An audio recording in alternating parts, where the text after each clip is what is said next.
Bonjour tout le monde, bienvenue dans mon podcast Le village de la parentalité.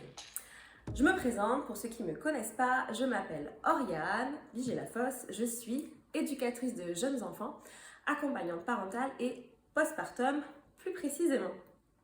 J'ai une petite fille, Anna, âgée de 2 ans, avec un merveilleux chéri. Alors aujourd'hui, je vais vous expliquer un petit peu pourquoi j'ai décidé de créer ce podcast. À quoi ça sert, qu'est-ce que vous allez pouvoir y trouver dedans et surtout un petit peu la genèse de ce projet-là. Alors, je suis partie d'un constat très simple, notamment avec et mon expérience professionnelle et mon expérience personnelle de maman et de femme. C'est que de manière générale, on ne sait pas écouter. Que ce soit nos amis, la famille, les personnes qu'on accompagne, dans notre travail, nos collègues, on ne sait pas écouter. C'est-à-dire, ça veut dire quoi on ne sait pas écouter? Mais bien sûr que si, me direz-vous, j'écoute bien moi, ma soeur, mon frère, ma mère, mon père, mon enfant.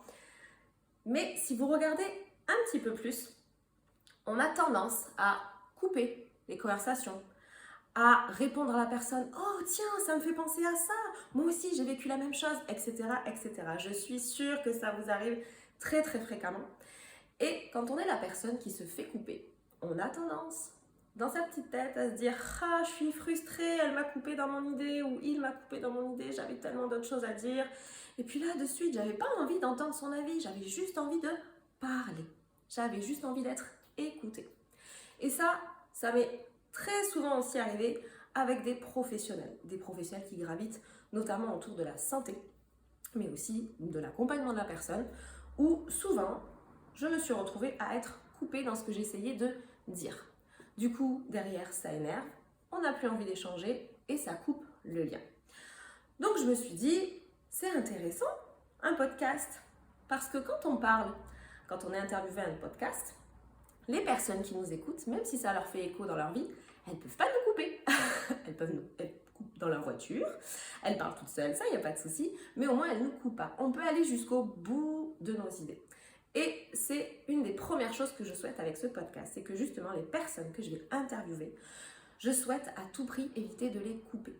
J'aimerais qu'elles puissent aller au bout de leur sujet, au bout de leurs idées, pour ensuite derrière leur poser d'autres questions, mais qu'elles puissent aller jusqu'au bout, même si elles doivent parler pendant un quart d'heure toutes seules sans que je ne dise quoi que ce soit. Voilà déjà la première chose. Ensuite, j'ai fait aussi le constat qu'il manquait beaucoup de liens entre les parents, de l'entraide, des échanges, de l'écoute, etc., et du lien entre les parents, les futurs parents, et les professionnels qui gravitent autour de la parentalité.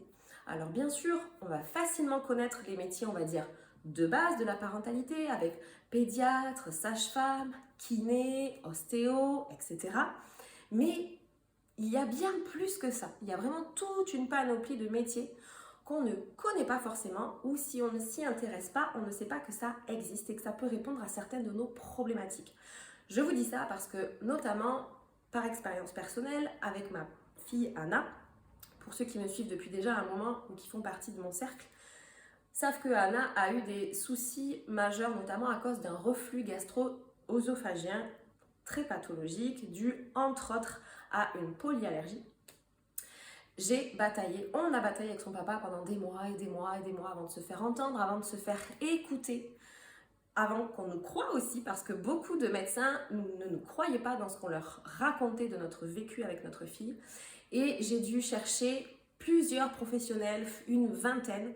Et si j'avais su plein de choses avant de certaines professions, ça aurait raccourci le temps aussi de bataille et ma fille aurait pu être soignée beaucoup plus tôt et beaucoup plus facilement. Et ça, c'est ce que j'aimerais aussi apporter avec ce podcast. Donc, comment je vais faire? C'est très simple. Mon but, c'est de pouvoir interviewer des mamans, des papas, sur leur vécu de la parentalité, de la maternité, de la paternité, comment ils ont traversé tout ça, qu'est-ce qui s'est passé. Donc ça va être aussi des mamans et des papas qui ont eu peut-être des parcours plus ou moins atypiques, certains avec des maladies, d'autres avec plusieurs enfants, d'autres des enfants qui n'étaient pas forcément prévus dans le programme, ou aussi des choses tout à fait normales entre guillemets. Mais là, je vais créer un espace pour que chacun et chacune puisse dire « Ok, moi je l'ai vécu comme ça, j'ai traversé telles épreuves, qu'est-ce qui a pu m'aider, qu'est-ce qui a pu au contraire me freiner, qu'est-ce que je regrette, comment j'aurais aimé faire. Pour qu'on puisse comme ça créer un village, un lien, se dire tiens ça fait écho à mon histoire, c'est vrai que ça me rappelle telle ou telle chose, je vais aller voir tel professionnel puisque elle ça a pu l'aider, peut-être que ça pourra m'aider, ou tiens je vais essayer de contacter telle maman parce qu'on a un peu le même profil de vie et je sens qu'on pourrait se soutenir et s'entraider, parce que ça aussi c'est très important. On ose moins aujourd'hui aller demander de l'aide à quelqu'un. Alors bien sûr qu'il va y avoir beaucoup de conseils autour de nous et ça j'en parlerai explicitement dans un sujet de podcast sur les conseils, mais de nous-mêmes aller voir quelqu'un et se dire écoute, qu'est-ce que toi tu as fait? Est-ce que tu peux me partager ton expérience? Et je vais écouter ton expérience sans te couper, ça c'est très important. Donc voilà pour cette interrogation que je vais faire, ces interviews que je vais faire. Donc d'ailleurs, n'hésitez pas si vous avez envie de partager votre parentalité, n'hésitez pas à m'écrire sur un Instagram ebam.accompagnement ou par email ebam.accompagnement@gmail.com et je serai ravie d'échanger avec vous. Et deuxième partie aussi de mon podcast, c'est que je vais interviewer des professionnels qui gravitent autour de la parentalité. Bien sûr, ça va être des professionnels qui véhiculent mes valeurs. Donc, c'est-à-dire que je ne vais pas forcément interroger des professionnels qui, d'office, je sais, ne sont pas du tout dans mes valeurs. C'est-à-dire, je m'explique. Par exemple, un exemple tout bête, certains pédiatres que j'ai pu avoir pour qui ça a été très difficile le dialogue avec eux et qui ne me croyaient pas, qui ne m'écoutaient pas, alors que ce sont des professionnels de la parentalité, de la périnatalité, ce ne sont pas ce genre de professionnels que je vais aller interroger. Voilà. Donc il faudra qu'il y ait des valeurs qui me ressemblent, des valeurs d'écoute, de bienveillance, de respect, de non-jugement, etc., etc. Tout ça pour pouvoir aussi mettre en lien les parents et les professionnels. Un parent pourra écouter différents types de podcasts sur certains sujets, sur certains métiers et pourra se dire tiens, ça fait écho à mon histoire, à mon enfant, à ma famille, je pense que c'est quelqu'un qui peut être bien pour moi, je vais aller la contacter. Et ça va me permettre aussi de pouvoir interviewer des métiers qui ne sont pas toujours très connus, reconnus, parce qu'ils sortent, on va dire, un peu du cadre classique du parcours de la parentalité.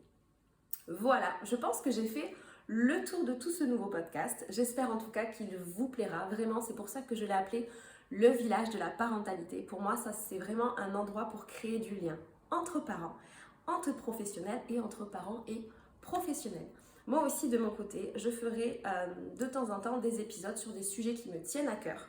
Je parlerai aussi un petit peu de mon parcours, bien évidemment, avec ma fille, avec mon chéri, avec la famille, avec les amis, et des sujets qui me tiennent à cœur, comme la motricité libre, comme je vous disais tout à l'heure, les conseils non sollicités, etc., sur le projet de naissance, voilà, plein de petites choses qui me tardent de vous partager. En tout cas, si vous avez une envie particulière, un sujet que vous souhaiterez qu'il soit traité dans ce podcast, n'hésitez pas à m'écrire, je vous ferai un plaisir de vous lire et de vous répondre. Et pourquoi pas, si ça vous dit, de vous interviewer. Notamment aussi s'il y a des papas, parce que c'est un petit peu plus dur pour moi de trouver des papas. Si vous avez envie de partager votre expérience de la parentalité, de la paternité, n'hésitez pas à m'en faire part. Je vous remercie pour votre écoute. J'espère que vous allez adorer les personnes qui vont être interviewées, ce qu'elles vont vous partager, vous véhiculer. Et j'ai déjà hâte de vous faire écouter le prochain podcast. Je vous dis bye bye et à très bientôt dans le village de la parentalité.